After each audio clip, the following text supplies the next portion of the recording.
This is a short tutorial on how to configure and upload the firmware to your ESS adapter. First, head over to Arduino.cc to download and install the Arduino IDE. I'll put all the links in the description. Once you've finished installing the IDE, head over to GitHub and grab the latest version of the firmware. Download and extract the zip file to a folder of your choice. Next, you're going to want to open ESS-Adapter.ino. There aren't too many settings to change, but we need to double check that our controller and console pins are set correctly. If it's a gray ESS adapter that I sent you, the pins will be 4 and 2. If you made your own adapter, just make sure that you set these pins correctly to whatever pins you used.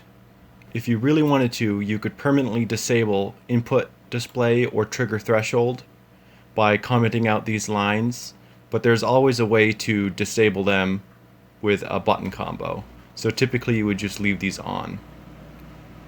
The adjustable trigger threshold will make it so you don't have to press the L and R triggers all the way in to activate the L and R buttons, similar to how the GameCube version of the game works. Next, we want to install the correct board drivers for the board we're going to use. Open up Tools, Boards, Board Manager, and search for Sparkfun.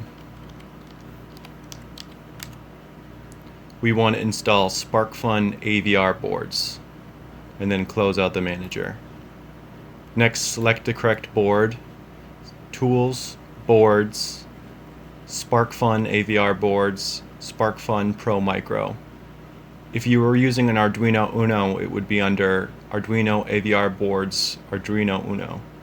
Next, we want to select Tools, Processor, 5 volts, 16 megahertz.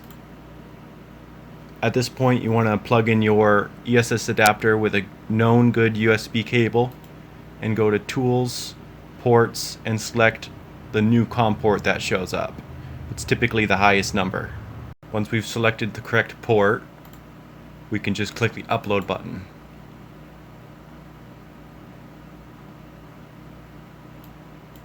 We can see it writing and reading, and it'll say Verified AVR Done.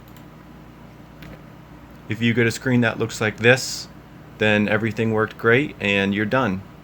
If you get a COM port error, the easiest way to fix it is to restart your computer, use a different USB cable or a different USB port on your computer.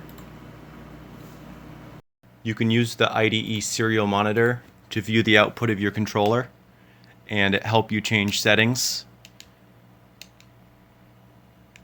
For instance, turning on or off the input display or adjusting the trigger threshold. I'm going to make a short video on the combos for that next.